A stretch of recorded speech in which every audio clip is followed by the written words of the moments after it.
The Adventures of Sherlock Holmes by Sir Arthur Conan Doyle. Chapter 1. A Scandal in Bohemia. Part 1. To Sherlock Holmes, she is always the woman. I have seldom heard him mention her under any other name.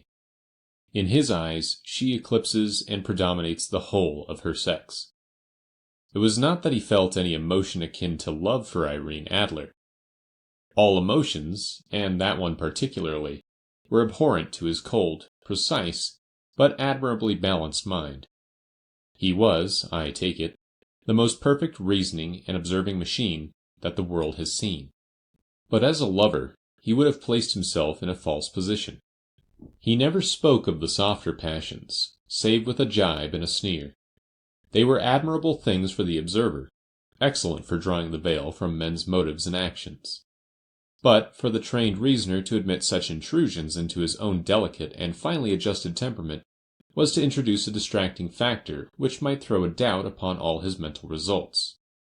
Grit in a sensitive instrument, or a crack in one of his own high-power lenses, would not be more disturbing than a strong emotion in a nature such as his. And yet there was but one woman to him, and that woman was the late Irene Adler, of dubious and questionable memory. I had seen little of Holmes lately. My marriage had drifted us away from each other. My own complete happiness, and the home-centered interests which rise up around the man who first finds himself master of his own establishment, were sufficient to absorb all my attention, while Holmes, who loathed every form of society with his whole Bohemian soul, remained in our lodgings in Baker Street, buried among his old books, and alternating from week to week between cocaine and ambition, the drowsiness of the drug and the fierce energy of his own keen nature. He was still, as ever, deeply attracted by the study of crime, and occupied his immense faculties and extraordinary powers of observation in following out those clues and clearing up those mysteries which had been abandoned as hopeless by the official police.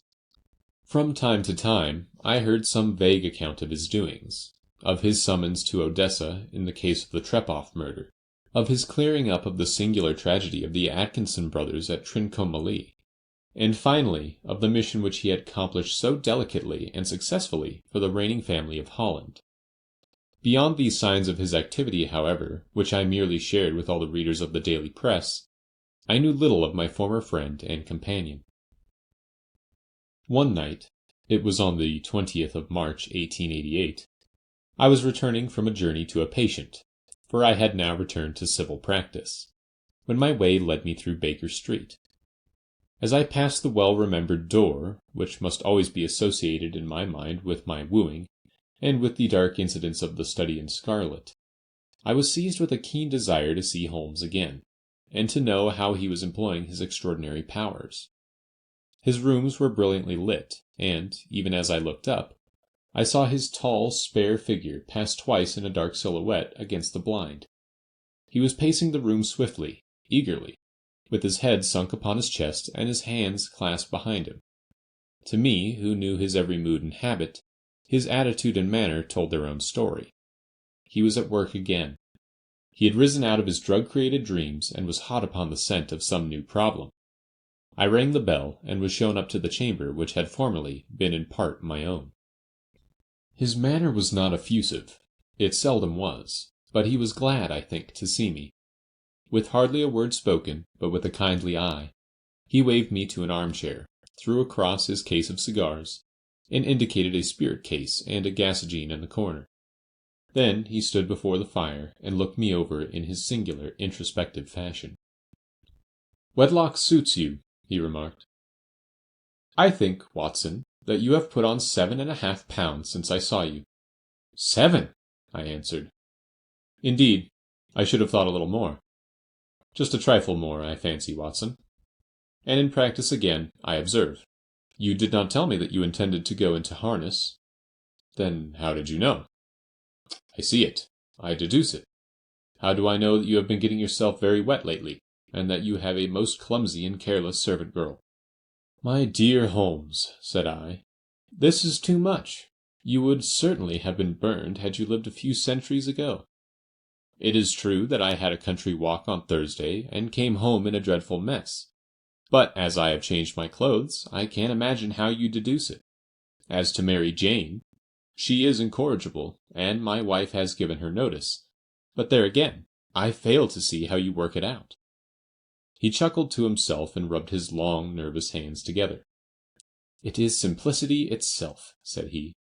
"My eyes tell me that on the inside of your left shoe, just where the firelight strikes it, the leather is scored by 6 almost parallel cuts. Obviously, they have been caused by someone who has very carelessly scraped round the edges of the sole in order to remove crusted mud from it. Hence you see my double deduction that you had been out in vile weather, and that you had a particularly malignant boot-splitting specimen of the London slavey. As to your practice, if a gentleman walks into my room smelling of iodoform, with a black mark of nitrate of silver upon his right forefinger, and a bulge on the right side of his top hat to show where he has secreted his stethoscope, I must be dull indeed if I do not pronounce him to be an active member of the medical profession." I could not help laughing at the ease with which he explained his process of deduction. "When I hear you give your reasons," I remarked, "the thing always appears to me to be so ridiculously simple that I could easily do it myself, though at each successive instance of your reasoning I am baffled until you explain your process. And yet I believe that my eyes are as good as yours." "Quite so," he answered, lighting a cigarette and throwing himself down into an armchair. "You see, but you do not observe. The distinction is clear. For example, you have frequently seen the steps which lead up from the hall to this room." "Frequently." "How often?" "Well, some hundreds of times." "Then how many are there?" "How many? I don't know." "Quite so. You have not observed, and yet you have seen. That is just my point. Now, I know that there are 17 steps, because I have both seen and observed. By the way, since you are interested in these little problems, and since you are good enough to chronicle one or two of my trifling experiences, you may be interested in this." He threw over a sheet of thick, pink-tinted note-paper which had been lying open upon the table. "It came by the last post," said he. "Read it aloud." The note was undated, and without either signature or address. "There will call upon you tonight at 7:45, it said, "a gentleman who desires to consult you upon a matter of the very deepest moment. Your recent services to one of the royal houses of Europe have shown that you are one who may safely be trusted with matters which are of an importance which can hardly be exaggerated. This account of you we have from all quarters received.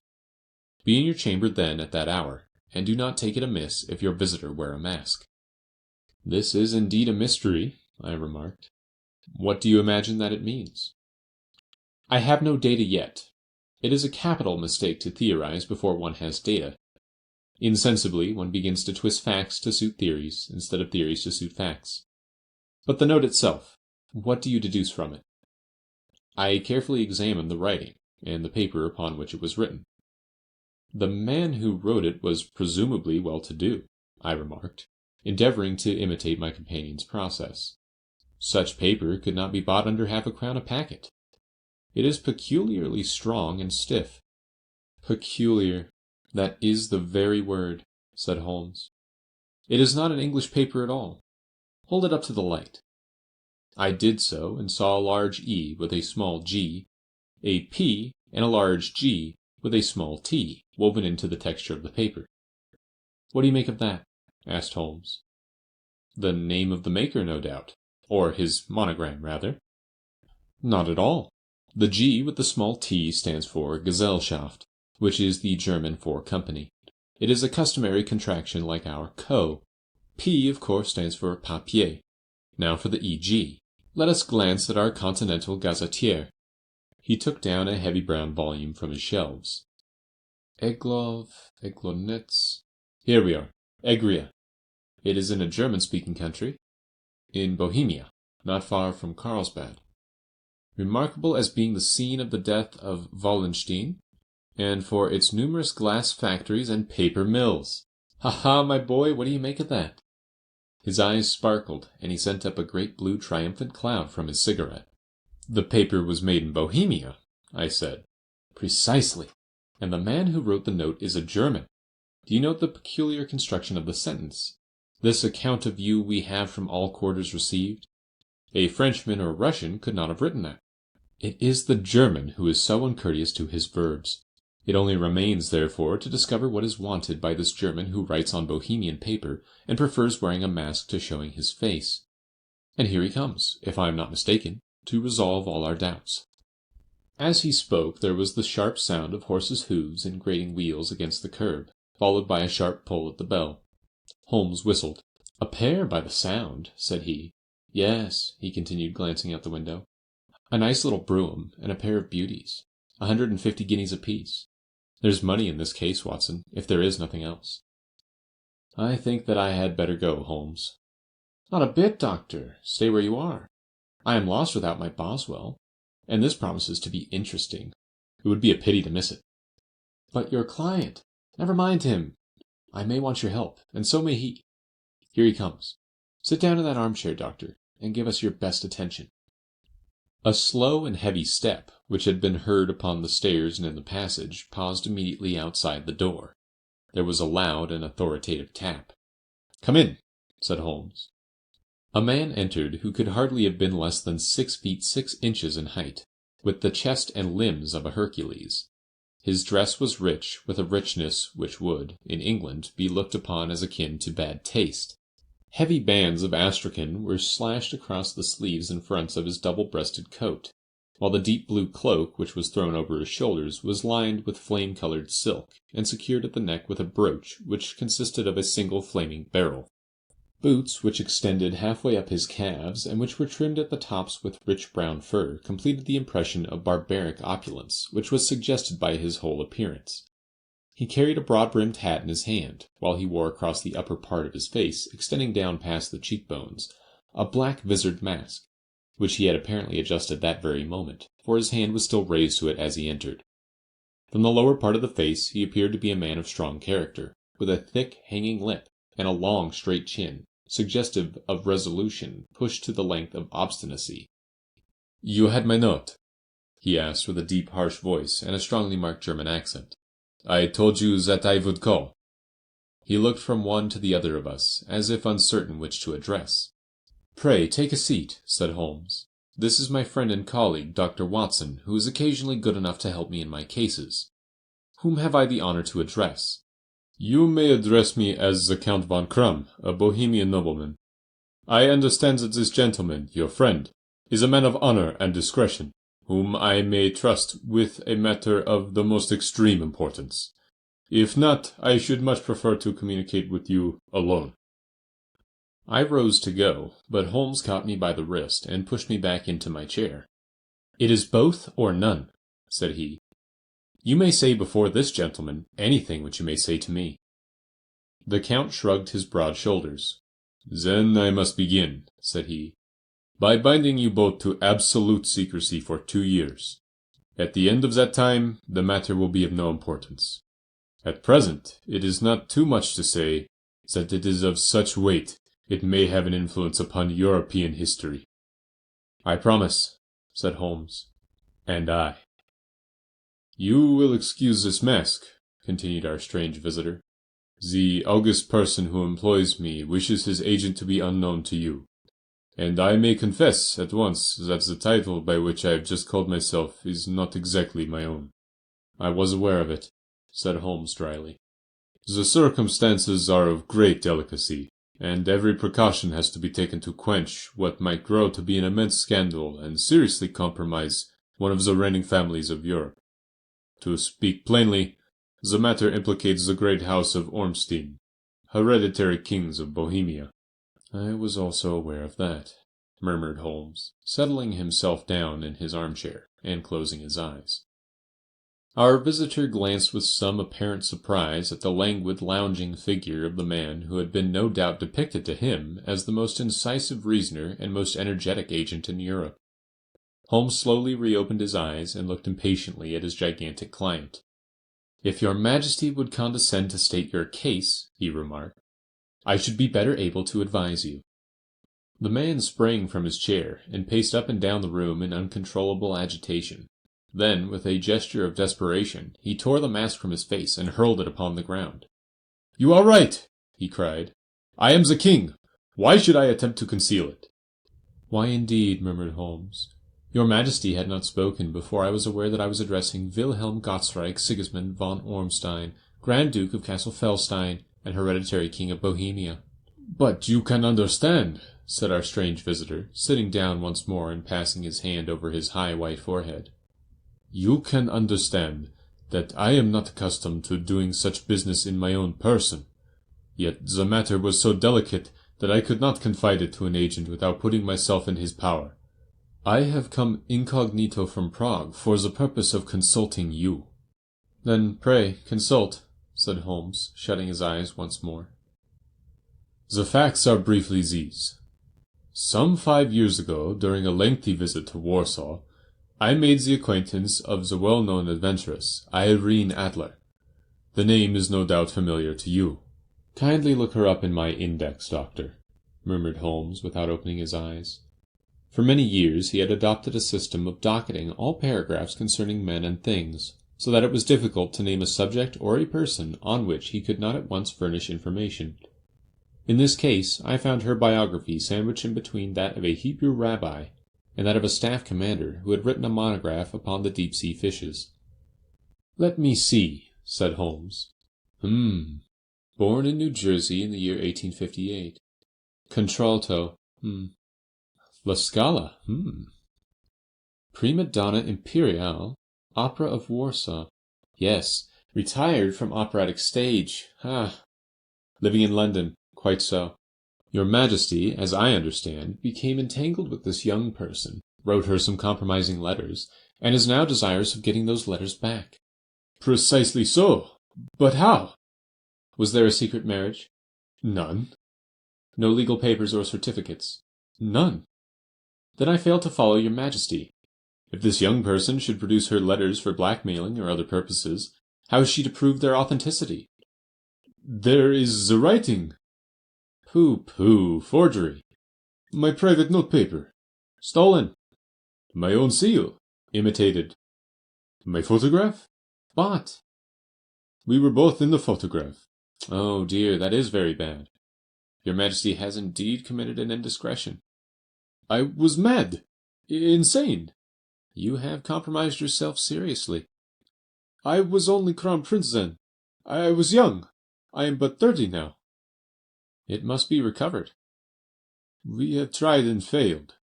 Your Majesty must pay. It must be bought. She will not sell. Stolen, then? 5 attempts have been made. Twice burglars in my pay ransacked her house. Once we diverted her luggage when she travelled. Twice she has been waylaid. There has been no result. No sign of it. Absolutely none. Holmes laughed. It is quite a pretty little problem, said he. But a very serious one to me, returned the king reproachfully. Very indeed. And what does she propose to do with the photograph? To ruin me. But how? I am about to be married. So I have heard. To Clotilde Lothman von Saxe-Meiningen, second daughter of the King of Scandinavia. You may know the strict principles of her family. She is herself the very soul of delicacy. A shadow of a doubt as to my conduct would bring the matter to an end. And Irene Adler threatens to send them the photograph. And she will do it. I know that she will do it. You do not know her, but she has a soul of steel. She has the face of the most beautiful of women, and the mind of the most resolute of men. Rather than I should marry another woman, there are no lengths to which she would not go. None. You are sure that she has not sent it yet? I am sure. And why? Because she has said that she would send it on the day when the betrothal was publicly proclaimed. That will be next Monday. Oh, then we have 3 days yet, said Holmes with a yawn. That is very fortunate, as I have 1 or 2 matters of importance to look into just at present. Your Majesty will, of course, stay in London for the present? Certainly. You will find me at the Langham, under the name of the Count von Krumm. Then I shall drop you a line to let you know how we progress. Pray do so. I shall be all anxiety. Then as to money? You have carte blanche. Absolutely. I tell you that I would give one of the provinces of my kingdom to have that photograph. and for present expenses. The king took a heavy chamois leather bag from under his cloak and laid it on the table. "There are £300 in gold, and 700 in notes," he said. Holmes scribbled a receipt upon a sheet of his notebook, and handed it to him. "And mademoiselle's address?" he asked. "Is Briony Lodge, Serpentine Avenue, St. John's Wood." Holmes took a note of it. "One other question," said he. "Was the photograph a cabinet?" "It was." "Then good night, your Majesty, and I trust that we shall soon have some good news for you. And good night, Watson," he added, as the wheels of the royal brougham rolled down the street. "If you will be good enough to call tomorrow afternoon at 3 o'clock, I should like to chat this little matter over with you." A Scandal in Bohemia, Part 2. At 3 o'clock precisely I was at Baker Street, but Holmes had not yet returned. The landlady informed me that he had left the house shortly after 8 o'clock in the morning. I sat down beside the fire, however, with the intention of awaiting him, however long he might be. I was already deeply interested in his inquiry, for though it was surrounded by none of the grim and strange features which were associated with the two crimes which I have already recorded, still the nature of the case and the exalted station of his client gave it a character of its own. Indeed, apart from the nature of the investigation which my friend had on hand, there was something in his masterly grasp of a situation and his keen incisive reasoning which made it a pleasure to me to study his system of work, and to follow the quick, subtle methods by which he disentangled the most inextricable mysteries. So accustomed was I to his invariable success that the very possibility of his failing had ceased to enter into my head. It was close upon 4 before the door opened, and a drunken-looking groom, ill-kempt and side-whiskered, with an inflamed face and disreputable clothes, walked into the room. Accustomed as I was to my friend's amazing powers in the use of disguises, I had to look 3 times before I was certain that it was indeed he. With a nod he vanished into the bedroom, whence he emerged in 5 minutes, tweed-suited and respectable, as of old. Putting his hands into his pockets, he stretched out his legs in front of the fire, and laughed heartily for some minutes. "Well, really," he cried, and then he choked and laughed again until he was obliged to lie back, limp and helpless in the chair. "What is it?" "It's quite too funny. I'm sure you could never guess how I employed my morning, or what I ended by doing." "I can't imagine. I suppose that you have been watching the habits, and perhaps the house, of Miss Irene Adler?" "Quite so. But the sequel was rather unusual. I will tell you, however. I left the house a little after 8 o'clock this morning, in the character of a groom out of work. There is a wonderful sympathy and freemasonry among horsey men. Be one of them, and you will know all that there is to know. I soon found Briony Lodge. It is a bijou villa, with a garden at the back, but built out in front right up to the road, 2 stories. Chubb lock to the door, large sitting room on the right side, well furnished, with long windows almost to the floor, and those preposterous English window fasteners which a child could open. Behind there was nothing remarkable, save that the passage window could be reached from the top of the coach house. I walked round it, and examined it closely from every point of view, but without noting anything else of interest. I then lounged down the street and found, as I expected, that there was a mews in a lane which runs down by one wall of the garden. I lent the ostlers a hand in rubbing down their horses, and received in exchange 2 pence, a glass of half and half, 2 fills of shag tobacco, and as much information as I could desire about Miss Adler, to say nothing of a half a dozen other people in the neighbourhood in whom I was not in the least interested, but whose biographies I was compelled to listen to. "And what of Irene Adler?" I asked. "Oh, she has turned all the men's heads down in that part. She is the daintiest thing under a bonnet on this planet, so say the Serpentine Mews to a man. She lives quietly, sings at concerts, drives out at 5 every day, and returns at 7 sharp for dinner. Seldom goes out at other times, except when she sings. Has only 1 male visitor, but a good deal of him. He is dark, handsome, and dashing, never calls less than once a day, and often twice. He is a Mr. Godfrey Norton, of the Inner Temple. See the advantages of a cabman as a confidant. They had driven him home a dozen times from Serpentine Mews, and knew all about it. When I had listened to all they had to tell, I began to walk up and down, near Bryony Lodge once more, and to think over my plan of campaign. This Godfrey Norton was evidently an important factor in the matter. He was a lawyer. That sounded ominous. What was the relation between them, and what the object of his repeated visits? Was she his client, his friend, or his mistress? If the former, she had probably transferred the photograph to his keeping. If the latter, it was less likely. On the issue of this question depended whether I should continue my work at Bryony Lodge, or turn my attention to the gentleman's chambers in the Temple. It was a delicate point, and it widened the field of my inquiry. I fear that I bore you with these details, but I have to let you see my little difficulties, if you are to understand the situation. I am following you closely, I answered. I was still balancing the matter in my mind when a hansom cab drove up to Bryony Lodge, and a gentleman sprang out. He was a remarkably handsome man, dark, aquiline, and moustached, evidently the man of whom I had heard. He appeared to be in a great hurry, shouted to the cabman to wait, and brushed past the maid who opened the door, with the air of a man who was thoroughly at home. He was in the house about half an hour, and I could catch glimpses of him in the windows of the sitting-room, pacing up and down, talking excitedly, and waving his arms. Of her I could see nothing. Presently he emerged, looking even more flurried than before. As he stepped up to the cab, he pulled out a gold watch from his pocket, and looked at it earnestly. "Drive like the devil," he shouted. "First to Gross and Hankey's in Regent Street, and then to the Church of St. Monica in the Edgware Road. Half a guinea if you do it in 20 minutes. Away they went, and I was just wondering whether I should not do well to follow them, when up the lane came a neat little landau, the coachman with his coat only half buttoned, and his tie under his ear, while all the tags of his harness were sticking out of the buckles. It hadn't pulled up before she shot out of the hall door and into it. I only caught a glimpse of her at the moment, but she was a lovely woman, with a face that a man might die for.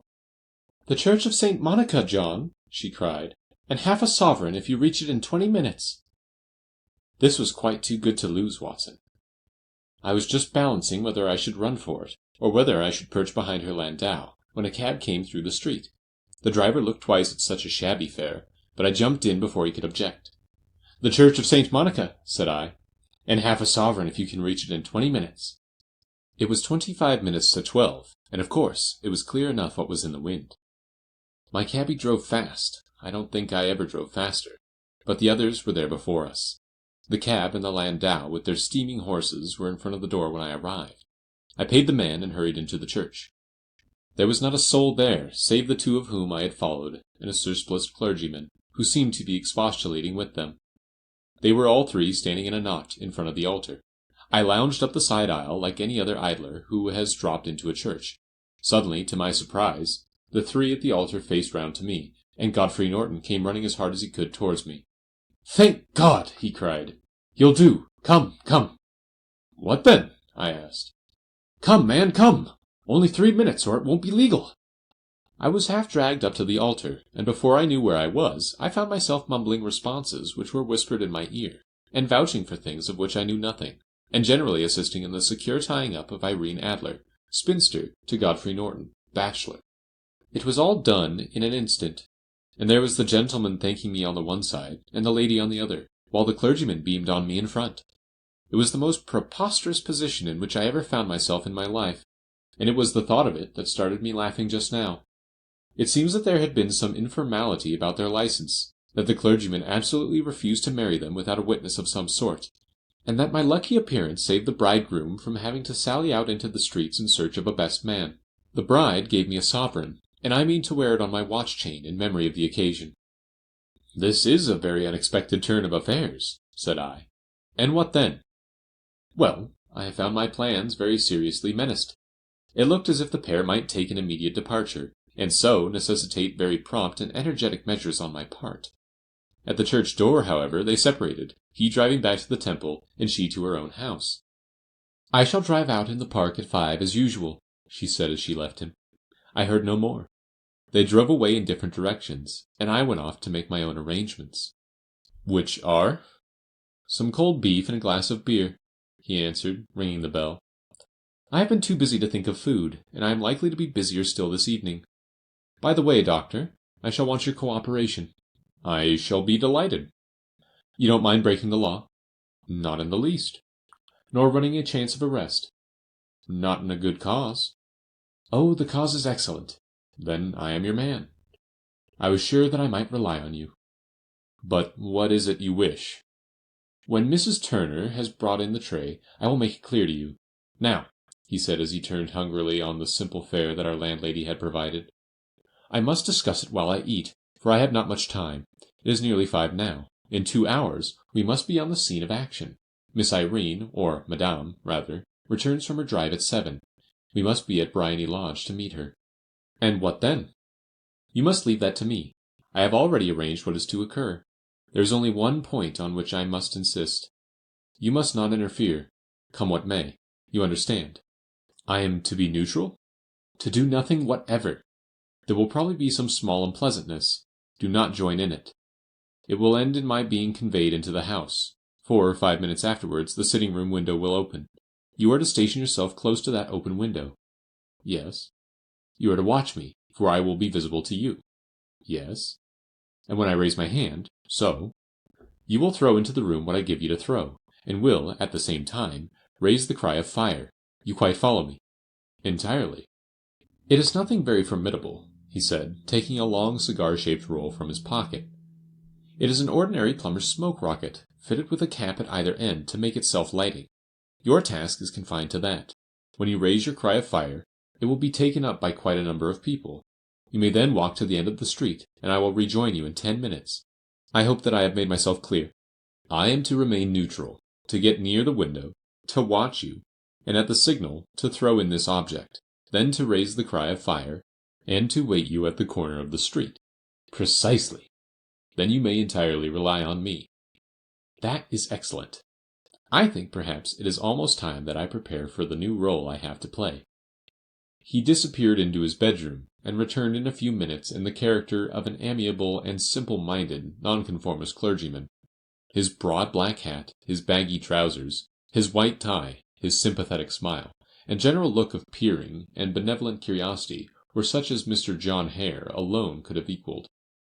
It was not merely that Holmes changed his costume, his expression, his manner, his very soul seemed to vary with every fresh part that he assumed. The stage lost a fine actor, even as science lost an acute reasoner, when he became a specialist in crime. It was 6:15 when we left Baker Street, and it still wanted 10 minutes to the hour when we found ourselves in Serpentine Avenue. It was already dusk, and the lamps were just being lighted as we paced up and down in front of Briony Lodge, waiting for the coming of its occupant. The house was just such as I had pictured it from Sherlock Holmes' succinct description, but the locality appeared to be less private than I expected. On the contrary, for a small street in a quiet neighborhood, it was remarkably animated.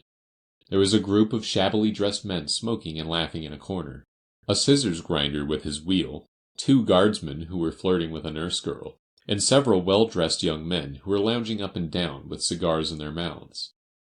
You see, remarked Holmes, as we paced to and fro in front of the house, this marriage rather simplifies matters. The photograph becomes a double-edged weapon now. The chances are that she would be as averse to its being seen by Mr. Godfrey Norton as our client is to its coming to the eyes of his princess. Now the question is, where are we to find the photograph? Where indeed? It is most unlikely that she carries it around with her. It is cabinet size, too large for easy concealment about a woman's dress. She knows that the king is capable of having her waylaid and searched. 2 attempts of the sort have already been made. We may take it, then, that she does not carry it about with her. Where, then? Her banker or her lawyer? There is that double possibility, but I am inclined to think neither. Women are naturally secretive, and they like to do their own secreting. Why should she hand it over to anyone else? She could trust her own guardianship, but she could not tell what indirect or political influence might be brought to bear upon a business man. Besides, remember that she had resolved to use it within a few days. It must be where she can lay her hands upon it. It must be in her own house. But it has twice been burgled. Pshaw! They did not know how to look. But how will you look? I will not look. What then? I will get her to show me. But she will refuse. She will not be able to. But I hear the rumble of wheels. It is her carriage. Now carry out my orders to the letter. As he spoke, the gleam of the side-lights of a carriage came round the curve of the avenue. It was a smart little landau which rattled up to the door of Briony Lodge. As it pulled up, one of the loafing men at the corner dashed forward to open the door, in the hope of earning a copper, but was elbowed away by another loafer, who had rushed up with the same intention. A fierce quarrel broke out, which was increased by the two guardsmen, who took sides with one of the loungers, and by the scissors grinder, who was equally hot upon the other side. A blow was struck, and in an instant the lady, who had stepped from her carriage, was the centre of a little knot of flushed and struggling men, who struck savagely at each other with their fists and sticks. Holmes dashed into the crowd to protect the lady, but just as he reached her he gave a cry and dropped to the ground, with the blood running freely down his face. At his fall, the guardsmen took to their heels in one direction, and the loungers in the other, while a number of better-dressed people, who had watched the scuffle without taking part in it, crowded in to help the lady and to attend to the injured man. Irene Adler, as I will still call her, had hurried up the steps, but she stood at the top with her superb figure outlined against the lights of the hall, looking back into the street. "Is the poor gentleman much hurt?" she asked. "He is dead!" cried several voices. "No, no, there's life in him," shouted another. "But he'll be gone before you can get him to hospital." "He's a brave fellow," said a woman. "They would have had the lady's purse and watch if it hadn't been for him. They were a gang, and a rough one, too. Ah, he's breathing now. He can't lie in the street. May we bring him in, ma'am? Surely. Bring him into the sitting-room. There is a comfortable sofa. This way, please." Slowly and solemnly he was borne into Briony Lodge, and laid out in the principal room, while I still observed the proceedings from my post by the window. The lamps had been lit, but the blinds had not been drawn, so that I could see Holmes as he lay upon the couch. I do not know whether he was seized with compunction at that moment for the part he was playing, but I know that I never felt more heartily ashamed of myself in my life than when I saw the beautiful creature against whom I was conspiring, or the grace and kindliness with which she waited upon the injured man. And yet it would be the blackest treachery to Holmes to draw back now from the part which he had entrusted to me. I hardened my heart, and took the smoke rocket from under my ulster. After all, I thought, we are not injuring her. We are but preventing her from injuring another. Holmes had sat up upon the couch, and I saw him motion like a man who is in need of air. A maid rushed across and threw open the window. At the same instant I saw him raise his hand, and at the signal I tossed my rocket into the room with a cry of "Fire!" The word was no sooner out of my mouth than the whole crowd of spectators, well dressed and ill, gentlemen, ostlers, and servant-maids, joined in a general shriek of "Fire!" Thick clouds of smoke curled through the room and out at the open window. I caught a glimpse of rushing figures, and a moment later the voice of Holmes from within, assuring them that it was a false alarm. Slipping through the shouting crowd, I made my way to the corner of the street, and in 10 minutes was rejoiced to find my friend's arm in mine, and to get away from the scene of the uproar. He walked swiftly and in silence for some few minutes until we had turned down one of the quiet streets which led towards the Edgware Road. "You did it very nicely, Doctor," he remarked. "Nothing could have been better. It is all right." "You have the photograph?" "I know where it is." "And how did you find out?" "She showed me, as I told you she would." "I am still in the dark." "I do not wish to make a mystery," said he, laughing. "The matter was perfectly simple. You, of course, saw that everyone in the street was an accomplice. They were all engaged for the evening." "I guessed as much." "Then, when the row broke out, I had a little moist red paint in the palm of my hand. I rushed forward, fell down, clapped my hand to my face, and became a piteous spectacle. It is an old trick. That also I could fathom. Then they carried me in. She was bound to have me in. What else could she do? And into her sitting-room, which was the very room which I suspected. It lay between that and her bedroom, and I was determined to see which. They laid me on a couch. I motioned for air. They were compelled to open the window, and you had your chance. How did that help you? It was all important. When a woman thinks that her house is on fire, her instinct is at once to rush to the thing which she values most. It is a perfectly overpowering impulse, and I have more than once taken advantage of it. In the case of the Darlington substitution scandal, it was of use to me, and also in the Arnsworth Castle business. A married woman grabs at her baby, an unmarried one reaches for her jewel box. Now, it was clear to me that Our Lady of today had nothing in the house more precious to her than what we are in quest of. She would rush to secure it. The alarm of fire was admirably done. The smoke and shouting were enough to shake nerves of steel. She responded beautifully. The photograph is in a recess behind a sliding panel just above the right bell pull. She was there in an instant, and I caught a glimpse of it as she half drew it out. When I cried out that it was a false alarm, she replaced it, glanced at the rocket, rushed from the room, and I have not seen her since. I rose, and making my excuses, escaped from the house. I hesitated whether to attempt to secure the photograph at once, but the coachman had come in, and as he was watching me narrowly, it seemed safer to wait. A little over-precipitance may ruin all. "And now?" I asked. "Our quest is practically finished. I shall call with the king tomorrow, and with you, if you care to come with us. We will be shown into the sitting-room to wait for the lady, but it is probable that when she comes she may find neither us nor the photograph. It might be a satisfaction to His Majesty to regain it with his own hands. And when will you call?" "At 8 in the morning. She will not be up, so that we shall have a clear field. Besides, we must be prompt, for this marriage may mean a complete change in her life and habits. I must wire to the king without delay." We had reached Baker Street and had stopped at the door.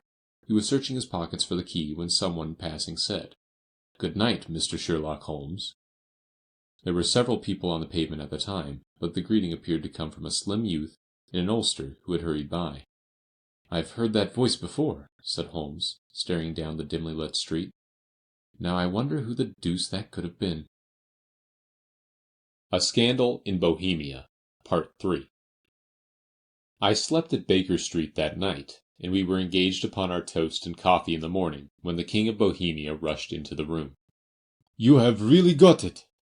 he cried, grasping Sherlock Holmes by either shoulder and looking eagerly into his face. "Not yet." "But you have hopes?" "I have hopes." "Then come. I am all impatience to be gone." "We must have a cab." "No, my brougham is waiting." "Then that will simplify matters." We descended and started off once more for Briony Lodge. "Irene Adler is married," remarked Holmes.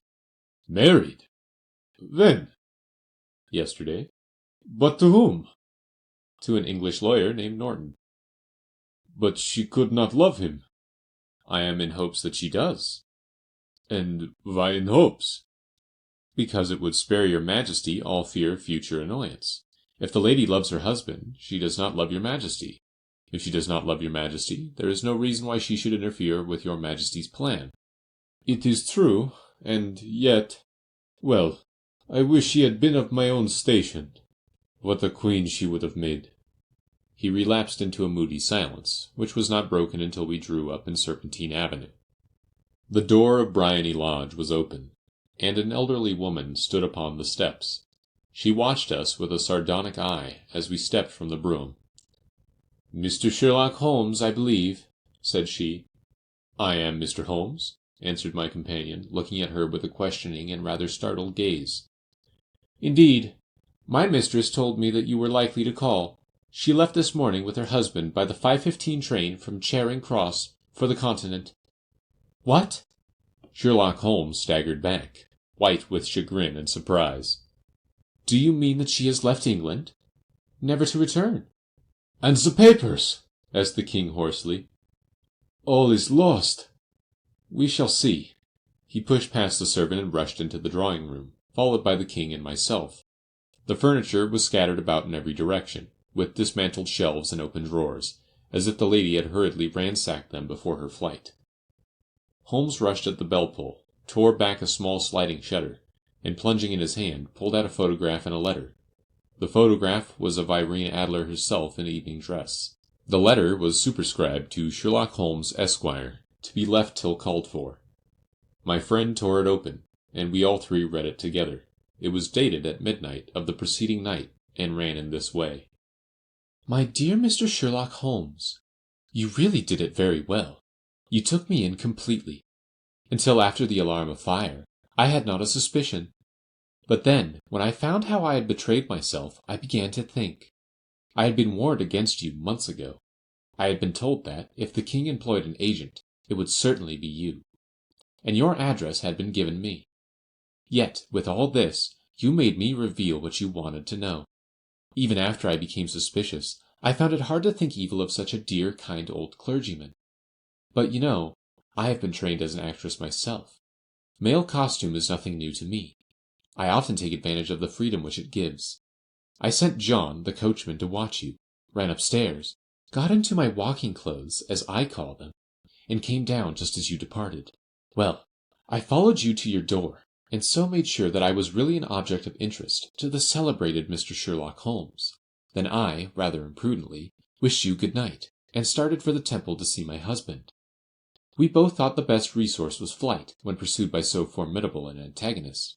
So you will find the nest empty when you call tomorrow. As to the photograph, your client may rest in peace. I love and am loved by a better man than he. The king may do what he will without hindrance from one whom he has cruelly wronged. I keep it only to safeguard myself, and to preserve a weapon which will always secure me from any steps which he might take in the future. I leave a photograph which he might care to possess, and I remain, dear Mr. Sherlock Holmes, very truly yours, Irene Norton, née Adler. "What a woman! Oh, what a woman!" cried the King of Bohemia, when we had all three read this epistle. "Did I not tell you how quick and resolute she was? Would she not have made an admirable queen? Is it not a pity that she was not on my level?" "From what I have seen of the lady, she seems, indeed, to be on a very different level to your Majesty," said Holmes coldly. "I am sorry that I have not been able to bring your Majesty's business to a more successful conclusion." "On the contrary, my dear sir," cried the king, "nothing could be more successful. I know that her word is inviolate. The photograph is now as safe as if it were in the fire." "I am glad to hear your Majesty say so." "I am immensely indebted to you. Pray tell me, in what way can I reward you? This ring—" He slipped an emerald snake ring from his finger, and held it out upon the palm of his hand. "Your Majesty has something which I should value even more highly," said Holmes. "You have but to name it." "This photograph." The king stared at him in amazement. "Irene's photograph!" he cried. "Certainly, if you wish it." "I thank your Majesty. Then there is no more to be done in the matter. I have the honor to wish you a very good morning." He bowed, and turning away without observing the hand which the king had stretched out for him, he set off in my company for his chambers. And that was how a great scandal threatened to affect the kingdom of Bohemia, and how the best plans of Mr. Sherlock Holmes were beaten by a woman's wit. He used to make merry over the cleverness of women, but I have not heard him do it of late. And when he speaks of Irene Adler, or when he refers to her photograph, it is always under the honorable title of the woman.